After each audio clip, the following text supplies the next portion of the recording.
जी lecture number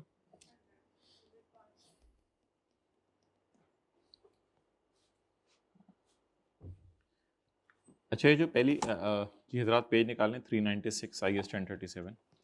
अच्छा ये जो पहली लाइन लिखी होती है ना, for the purpose this question you may assume that today is यकम मार्च 24, इसका मतलब ये नहीं होता कि इस दिन डायरेक्टर्स ने फाइनेंशियल स्टेटमेंट्स ऑथराइज कर दिए, हो सकता है इसके बाद की हो।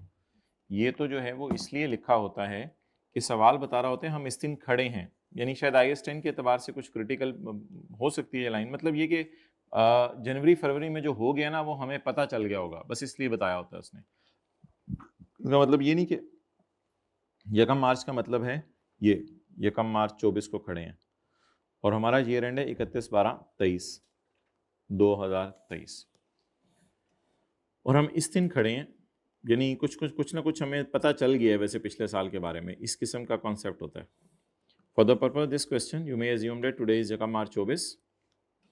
You have recently assumed the role of finance manager. Your first assignment is to finalize the financial statements for the year ended 31 December 23. The Chief Executive Officer has identified 4 matters where provisions may be necessary. Provision is a liability of uncertain timing or amount in accordance with IS 37. However, the CEO is uncertain about the accurate estimation of provisions below other details concerning matters. Identify whether a provision needs to be made. Also discuss the effect of above matters on financial statements. Identify whether provision needs to be made, ये अलग सवाल है. Also discuss the effect of above matters in financial statements. हमने एक licence खरीदा है हमारे साल. इस लाइसेंस इनिशियली वैलिड है for a period of 5 years. ये इनिशियली वैलिड है for a period of 5 years with an option for renewal of 5 years at a nominal cost, नहीं एट अ अच्छी खासी कॉस्ट. नॉमिनल होती है 96 के मुकाबले में 1 2 3 दे दे. कंसिडरिंग द, उसने बता भी दिया, कंसिडरिंग द बड़ी रिन्यूअल फी, हमारा प्लान ये है कि हम इंशाल्लाह एक दफ़ा रिन्यू तो ज़रूर करवाएंगे और उसके बाद हम 8 सालों के बाद इसको बेच देंगे. At the end of 8th year इसको बेच देंगे. रिन्यूअल होनी है आफ्टर एवरी 5 years, हर 5 साल के बाद रिन्यूअल हम करवा सकते हैं. तो पहला सवाल, whether a provision need to be made for each of the above matters. पहले मुझे बताएं ये जो मैंने लाइसेंस कॉस्ट इनकर की है 2023 में, इसकी क्या एंट्री मैंने 2023 में कर दी होगी? Intangible debit, cash, credit. अगली बात, ये जो 35 मिलियन अब नजर आ रहा है, मेरे ख्याल से तो मुझे यही सवाल लग रहा है कि इसकी मैं प्रोविजन बनाऊं या ना बनाऊं. ये जो 35 मिलियन मुझे नजर आ रहा है, मैं इसकी प्रोविजन बनाऊं या ना बनाऊं, क्योंकि अल्हम्दुलिल्लाह मेरी इंटेंशन भी बन गई है कि मैंने जो है वो इसको रिन्यू करवाना है. कंसिडरिंग योर प्लान्स, मेरा प्लान भी बन गया कि मैंने इसको रिन्यू कराना है. अब इसकी प्रोविजन बना के इसकी जर्नल एंट्री करूं या ना करूं, पहला सवाल तो ये है क्या ये प्रेजेंट ऑब्लिगेशन है due to a past event और प्रोबेबल आउटफ्लो है और रिलायबल एस्टीमेट है. मेरे ख्याल से शायद पहला लफ्ज ही गलत है. It is not a legal और कंस्ट्रक्टिव ऑब्लिगेशन. ये 35 मिलियन जो रिन्यू कराने की कॉस्ट है, ये ना तो कोई लीगल ऑब्लिगेशन है मेरे ऊपर और ना कोई कंस्ट्रक्टिव ऑब्लिगेशन है. बल्कि अगर गवर्नमेंट कहती भी तुमने रिन्यू कराना है तो भी मैं कहता फाइन देके जान छुड़ा लूंगा. मैं क्यों रिन्यू कराऊं, वक्त आएगा देखी जाएगी, उस वक्त पैसे हुए रिन्यू करा लेंगे, नहीं हुए नहीं रिन्यू कराएंगे. तो लिखें, there is no present obligation for the cost of renewal. Provision की डेफिनेशन क्या है? Present obligation due to a past event. क्या है? रिन्यू करवा लिया. हाँ, अगर रिन्यू करवा लिया होता और पैसे ना दिए होते फिर तो लाइबिलिटी थी ये, तो there is no present obligation to renew because there is no past event.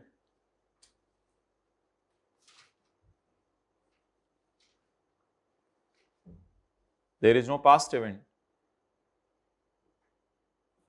So provision will not be made in this regard. हाँ लिख सकते हैं, बिल्कुल, ये बिल्कुल फ्यूचर रिपेयर्स टाइप चीज है, इट इज अवॉइडेबल।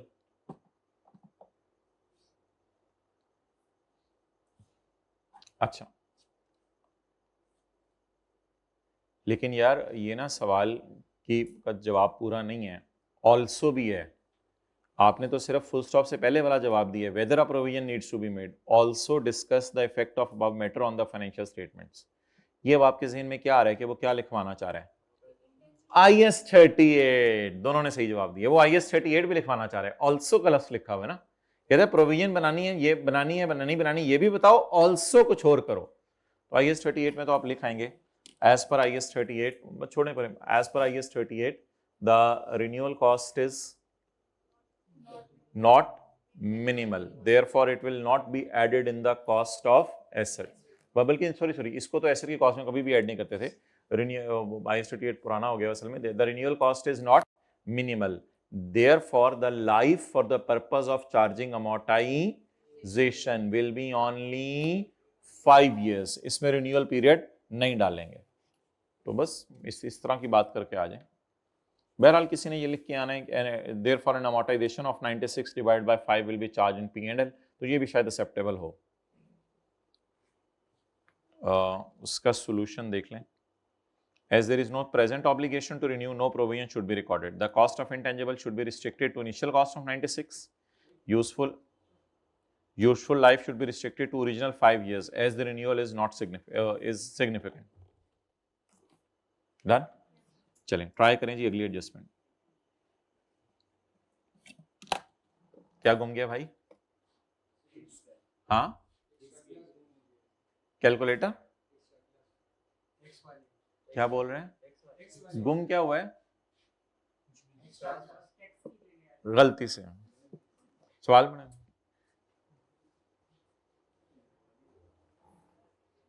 हेडिंग है उसने देखें क्या बनाई हुई है, हेडिंग उसने देखें ऊपर प्रोविजन फॉर रिन्यूअल फी, ये हेडिंग तो मेरे ज़हन में नहीं आई, वहां से वादे पता चल जाता कि ये 35 मिलियन के बारे में आपसे सजेशन मांग रहा है। हेडिंग्स बना के दी है उसने, provision for engine replacement.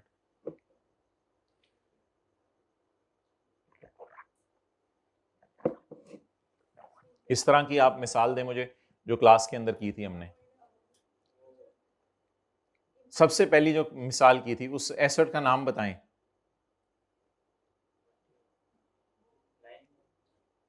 Lining वाली तो काफी लेट जाके की थी, सबसे पहली जो मिसाल की थी स्मोक फिल्टर वाली मिसाल की थी कि जी हुकूमत ने कह दिया वह स्मोक फिल्टर इंस्टॉल करो, फिर भी टाइम गुजर गया, हमने फिर भी इंस्टॉल, इस तरह की मिसाल की थी। At the start of 2023 the government imposed a ban on the use of diesel engines. बड़ी सादा सी बात उसने की है, उसने कहा गाड़ियों में डीजल इंजन इस्तेमाल नहीं हो सकते, हालांकि पाकिस्तान पूरे में डीजल बिकता है, कहते नहीं हम गाड़ियों में डीजल इंजन हम इस्तेमाल नहीं कर सकते इन व्हीकल्स। 31 दिसंबर 23 आखिरी तारीख है हमारा साल, इसके बाद डीजल इंजन नहीं चलेंगे। As of the date GL owned 8 vehicles equipped as of that date, तो उस दिन हमारे पास 8 व्हीकल्स थी जो कि अल्हम्दुलिल्लाह इक्विप्ड थी डीजल इंजन से, और ये यूज़ नहीं की जा सकती 2024 में, लेकिन कर भी सकते हैं अगर आप रिप्लेस कर लें इंजन को। After engine replacement potentially sold at loss in their current condition, या फिर वो लॉस पे इसलिए बिकेंगे कि अगले को भी इंजन रिप्लेस करना पड़ेगा। तो 31 दिसंबर 23 को it was estimated that cost of replacing engine would be 15 million. 31 दिसंबर 23 को ऐसे हमने अंदाजा लगा लिया कि अगले साल इंशाल्लाह इंजन रिप्लेस होंगे 15 मिलियन के, और जनवरी फरवरी में हमने वो रिप्लेस करा भी लिए हैं, क्योंकि हम मार्च में खड़े हैं ना, जनवरी फरवरी में हमने रिप्लेस करा भी लिए हैं इंजन्स को 20 पे। तो मेरे ख्याल से तो IS 10 एडजस्टिंग नॉन एडजस्टिंग लगाने से पहले ये तो सोच लें IS 37 भी लगना है या नहीं, यानी ये प्रोविजन भी बनानी है या नहीं, तो फिर बात कर लेंगे कि अमाउंट प्रोविजन की 15 मिलियन है या 20 मिलियन है, ये फिर बाद में बात कर लेंगे। मैंने अंदाजा लगाया था कि 15 मिलियन है, हो गया 20 मिलियन, तो पहले आप जो है वो ये डिसाइड कर लें कि प्रोविजन बनानी भी है या नहीं बनानी, फिर IS 10 की डिस्कशन कर लेंगे कि 15 पे बनानी है या 20 पे बनानी है। बताएं जी, प्रोविजन बनाएंगे ना भाई? एक लफ्ज लिखा हुआ है ऑन 31 दिसंबर 23, ये अंदाजा है कि मैं इंजन रिप्लेस करूंगा, अब अगर कोई मुझे कहे कि इसकी एंट्री करें एसेट डेबिट प्रोविजन क्रेडिट या एक्सपेंस डेबिट प्रोविजन क्रेडिट, तो मैं उससे पूछूंगा कि प्रोविजन में कोई पार्टी भी तो इन्वॉल्व होती है ना। ये तो मैंने वो स्मोक फिल्टर वाले में लिखा नहीं हुआ था कि मेरा ख्याल है स्मोक फिल्टर इतने के मिलेंगे, लेकिन मिसाल तो वो भी वही थी कि स्मोक फिल्टर फिट करने हैं आपने इस तारीख तक, तो 31 दिसंबर 23 तक मैंने डीजल इंजन को रिप्लेस करवा के नया इंजन लगवाना था, लेकिन मैंने नहीं लगाया। लेकिन 31 दिसंबर 23 को मैंने अंदाजा लगा लिया कि इतने का मिलेगा। बताएं 31 दिसंबर 23 को हम किसी की तरफ लायबल फील करें? नहीं। और पेनल्टी भी कोई नहीं बनती क्योंकि 31 दिसंबर 23 तक लगवाने ना। अब अगर जनवरी फरवरी में मैं चलाऊंगा गाड़ी विदाउट दैट इंजन तो फिर शायद मेरे पे पेनल्टी भी बने। तो 31 दिसंबर 23 तक अगर मैं चलाता रहा हूं डीजल वाली तो कोई पेनल्टी है मेरे पे? पेनल्टी भी नहीं। 31 दिसंबर 23 को मैंने सोच लिया कि मैंने अगले साल ये करना है और मैंने कर भी लिया है। 31 दिसंबर 23 को प्रिंसिपल साहब ने सोच लिया कि जो है वो इस क्लास के अंदर खड़े हुए वाले एसी लगाने हैं और जनवरी फरवरी में लगवा भी लिए, तो 31 दिसंबर 23 को एंट्री बताएं सोच के? कोई एंट्री नहीं होगी क्योंकि ऑब्वियसली एंट्री रिकॉर्ड करने की, अगर 31 दिसंबर 23 को कारोबार बंद करते तो हम इजीली बंद कर सकते हैं। तो अल्हम्दुलिल्लाह इसकी भी प्रोविजन बनाने की जरूरत नहीं है because there is no past event, इसमें कोई पास्ट इवेंट नहीं है। तो there is no present obligation to replace the engine, there is no present obligation, there is no present obligation. तो इस सूरत में हम प्रोविजन बिल्कुल नहीं बनाएंगे। No provision should be made in IAS for engine replacement as there is no present obligation. तो definition में पहला लफ्ज उठाता है टू रिप्लेस द इंजन। अब आप कहेंगे सर ऑब्लिगेशन तो है रिप्लेस द इंजन, गवर्नमेंट ने कहा हुआ है।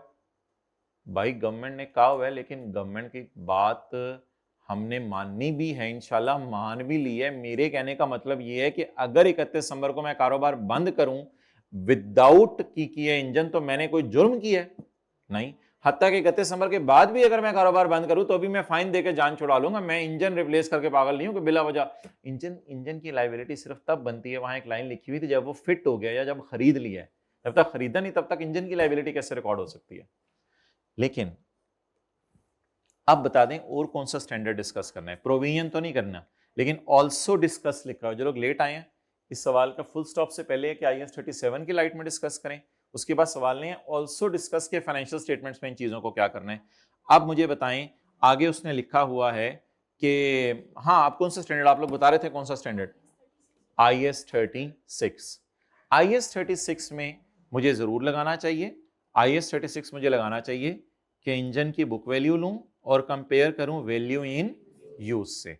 वैल्यू इन यूज में क्या क्या लेते हैं? हायर ऑफ रिकवरेबल अमाउंट और सॉरी वो ऊपर वाले का नाम रिकवरेबल अमाउंट है, ऊपर वाले का नाम रिकवरेबल अमाउंट, और इसको कंपेयर करूं value in use fair value minus cost to cell.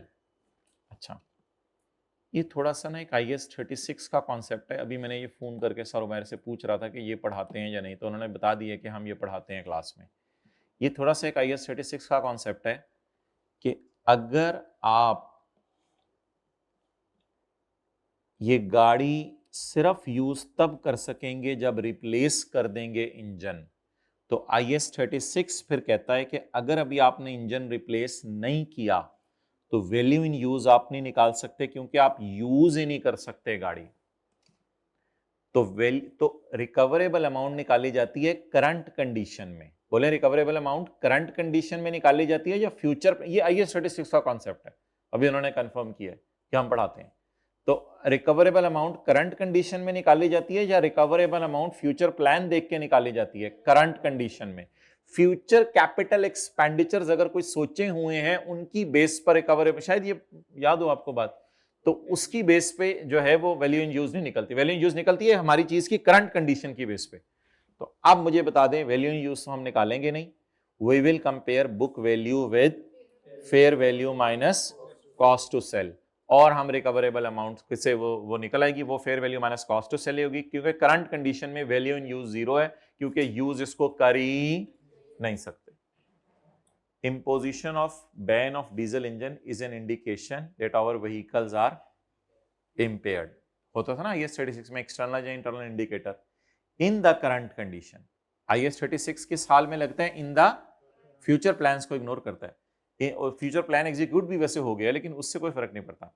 In the current condition vehicles can only be sold but can not be used, can only be sold but can not be used. Therefore, so fair value minus cost to sell should be assessed at year end, and impairment loss should be recognized. And impairment loss should be recognized. बाकी future capital expenditure को उसने consider नहीं किया। IAS 36 में तो 15 और 20 million को consider नहीं किया जाता। कैरिंग वैल्यू तो सवाल ने दी नहीं थी व्हीकल्स की, और सवाल ने फेयर वैल्यू भी नहीं दी थी करंट कंडीशन में कि मैं फिगर्स खेल सकता। तो IAS 37 के एंगल से क्यों इग्नोर किया 15 और 20? क्योंकि जब लगेगा और पे नहीं होगा तो पेएबल बनेगा। और IAS 37 के एंगल से, IAS 36 के एंगल से क्यों चीजों को इग्नोर किया? क्योंकि IAS 36 कहते हैं चीजों को करंट कंडीशन में देखो। करंट कंडीशन में अभी तो हमारा प्रोग्राम है करने का, हमने अभी किया नहीं। ये तो आसान सी एडजस्टमेंट है, अगली पढ़ लें।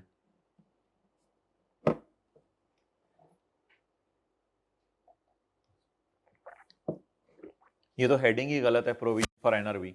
एनआरवी की तो कोई प्रोविजन होती नहीं, वो तो IAS 32 के मुताबिक एनआरवी लॉस होता है।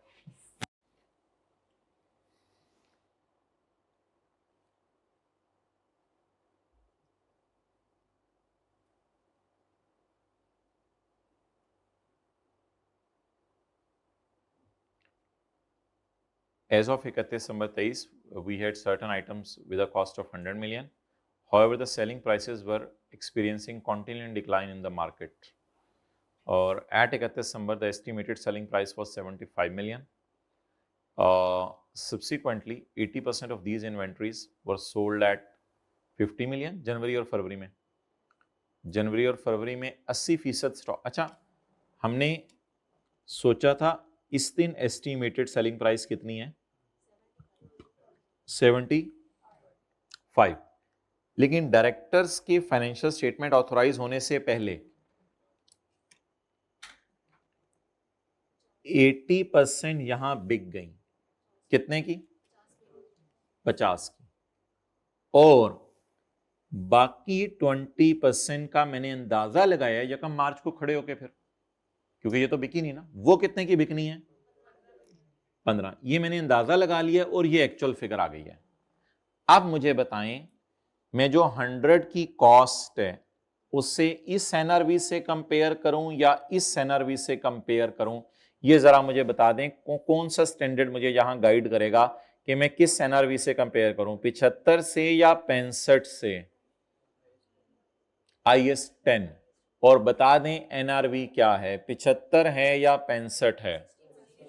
एक्सेलेंट, 65। मेरे भाई याद रखिएगा बात, ये एस्टीमेट जो मैंने ईयर एंड पे किया था, अगर इसकी अपडेटेड इंफॉर्मेशन मिल जाए साल के बाद तो IAS 2 में एस्टीमेट्स यूज ना करें। अब तो एक्चुअल फिगर आपको अवेलेबल है। तो IAS 10 कहता है it relates to circumstances existed at balance sheet date. तो वैसे भी एनआरवी लॉस के बारे में सवाल खामोश होगा, तो एनआरवी लॉस मैंने कहा था हमारे साल ही आकर रिकॉर्ड करेंगे, यानी साल के बाद मैंने कहा था अगर सस्ती इन्वेंट्री बिक गई और सवाल साइलेंट है, सवाल साइलेंट ही ऑलमोस्ट कहते हैं मार्केट में डिक्लाइन हो रहा है आहिस्ता आहिस्ता, बस सवाल में और कोई वाज़ेह रीजन नहीं बताई, फ्लड आ गया, ये आ गया, तो सवाल साइलेंट है। तो साइलेंट के केस में कहा था मैंने एडजस्टिंग इवेंट लेना है। और दूसरी बात ये याद रखिएगा कि अगर हमारे स्टॉक, हमारा अंदाजा है कि 75 का बिका और बिक जाए 72 का साल के बाद, तो हमेशा याद रखिएगा IAS 10 लगाइएगा और 72। हाँ, अगर डायरेक्टर्स फाइनेंशियल स्टेटमेंट ऑथराइज कर लें और बाद में बिके वो, तो वो हमारे स्कोप से बाहर है, फिर हम मजबूरी 75 पे ही करेंगे। तो that's why it is an adjusting event. पहले तो एक लाइन लिखाइएगा ना, no provision is recorded for NRV loss. ये तो पता नहीं उसने क्यों लाइन ऊपर लिखी थी, प्रोविजन, नो प्रोविजन इज, पता नहीं इसने, देखें क्या लिखा हुआ है। IAS 37 deals with provisions which are liabilities of uncertain timing. NRV is adjustment result in adjustment to carrying amount and is not addressed in IAS 37. वही बात कहता है, ये तो तुक की कोई नहीं थी, प्रोविजन फॉर NRV लॉस की लाइन की तो तुक की नहीं थी। तो मैंने आपको कहा इस तरह लिखाइएगा कि no provision is recorded for NRV loss. तो बस ये तीन बातें को लिखने की जरूरत नहीं है आपको, no provision is recorded for NRV loss. उसके बाद since estimated selling price is lower than cost, So NRV adjustment should be made. The change in estimated selling price during 2024 should be considered as an adjusting event, and the adjustment should be on 65. So an adjustment of 35 million. So का stock है 65 should be made, which should be charged to P&L and deducted from carrying amount of inventory. आपको एक दफा मैंने बताया था कि adjusting event जब डिस्कस होते हैं तो उसकी एंट्री को भी नैरेटिव फॉर्म में लिखाया करेंगे. Therefore we will reduce the inventory and increase the cost of sale. भाई वो पता कर लें सर आसिफ. अच्छा, ये बड़ा जबरदस्त पॉइंट है. 10 employees have initiated legal actions against GL.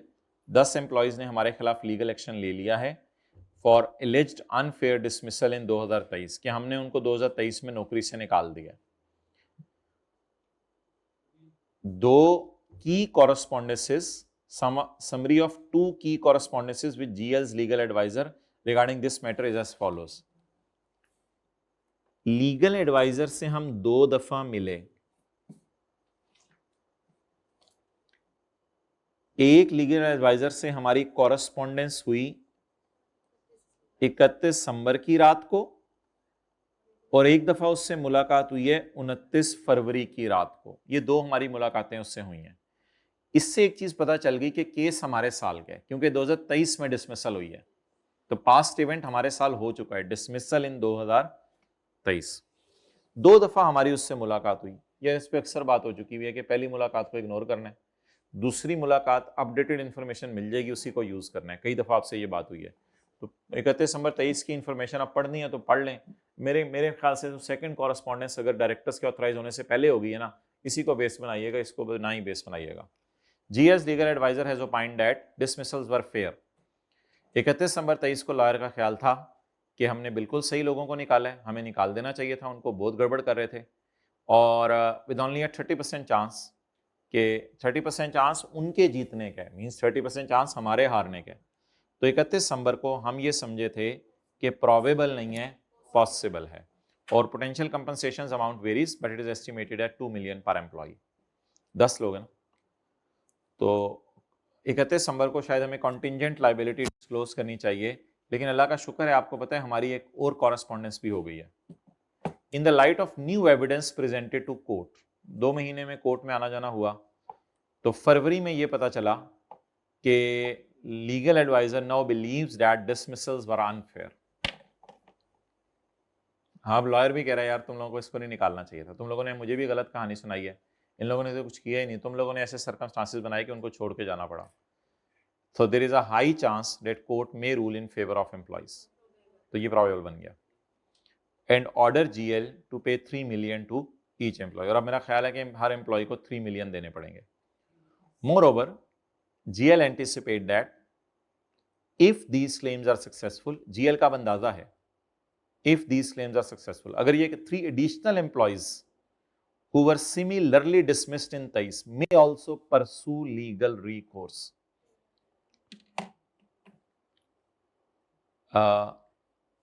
असल में ना 10 ने हमारे खिलाफ केस कर दिया हुआ है. मैनेजमेंट का ख्याल है कि 3 additional employees may also pursue legal recourse.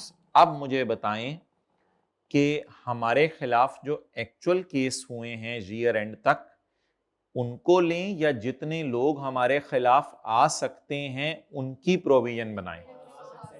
ये कई दफा बात हुई है. एक दिन ये बात भी हुई थी कि हमने अनाउंस कर दिया कि हमने एम्प्लॉयज को निकालना है, 15-20 आ गए हैं, हमारा ख्याल है 15-20 और आने हैं. तो ये नहीं देखा जाता कितने निकाल दिए, ये देखा जाता है कितने निकाल दिए और कितने आ सकते हैं, मिला के टोटल के ऊपर प्रोविजन बनाई जाती है. अच्छा, मैनेजमेंट का ख्याल है, अब लॉयर का ख्याल था कि केस हारने का चांस 70% है, यहां से प्रोबेबल है, लेकिन रिलायबल एस्टीमेट के लिए मैनेजमेंट ने लॉयर को बताया भाई 3 और आ सकते हैं, may also pursue the legal recourse. अब इसमें ये ना कहेगा मे का मतलब ये है कि आए या ना आए, नहीं, मैनेजमेंट का ख्याल है कि इतने और आएंगे. Therefore, based on latest corresponding, GL is considering a settlement with these 3 employees. खुदा के लिए ये ना कहिएगा कि अभी तो हम सोच रहे हैं कि इन 3 एम्प्लॉयज को भी और पैसे देने हैं. खुदा के लिए ये लाइन ना मुझे क्लास के बाद आके कहिएगा सर कंसिडरिंग है तो आप क्यों इसकी ऑब्लिगेशन बना रहे हैं भाई। Therefore based on latest corresponding with legal adviser GL is considering a settlement with these 3 employees before they initiate legal proceeding. इससे पहले कि वो लीगल प्रोसीडिंग करें हमारा ख्याल है उनको भी पैसे दे दें। और मेरे भाई एक बात याद रखिएगा, असल में मैं सोचूं ना सोचूं कि उन्होंने, मैं सोचूं ना सोचूं कि मैंने पैसे देने हैं या नहीं देने, मैंने इससे पहले एक बड़ी सोच ली है कि वो आएंगे। तो ये मेरी सोच प्रिवेल करेगी कि वो आएंगे। आगे सोच रहा हूं पैसे देने को छोड़ें, जब वो पास्ट इवेंट हमारे साथ हो चुका है। What is past event? Dismissal in 2023। और नेचुरल सी बात है जब 10 केस जीतेंगे तो बाकी 3 ने भी आके कहना है कि यार हमें भी फिर गलत निकाला था। तो इसलिए आप बताएं प्रोविजन कितनों की बनाएंगे, पहले तो बताएं पॉसिबल है या प्रोबेबल है? प्रोबेबल है। और दूसरी बात, प्रोविजन 10 की बनाएं या 13 की बनाएं? 13 की बनाएं। ठीक है, जाएं आप लोग सरासरी क्लास में। Provision should be made under IAS 37 as it is a liability of uncertain timing. GL has a present obligation as a result of past event, that is dismissal of employees in 2023. Presenting new evidence in February should be considered as an adjusting event, and the provision should be based on correspondence on 29 February. It is high chance that outflow will be required, so a reliable estimate can be made which has been estimated at 3 million. The provision should include further 3 claims as the obligating event, that is dismissal has already occurred in 2023. So we should make a provision of 39 million. ठीक है जी,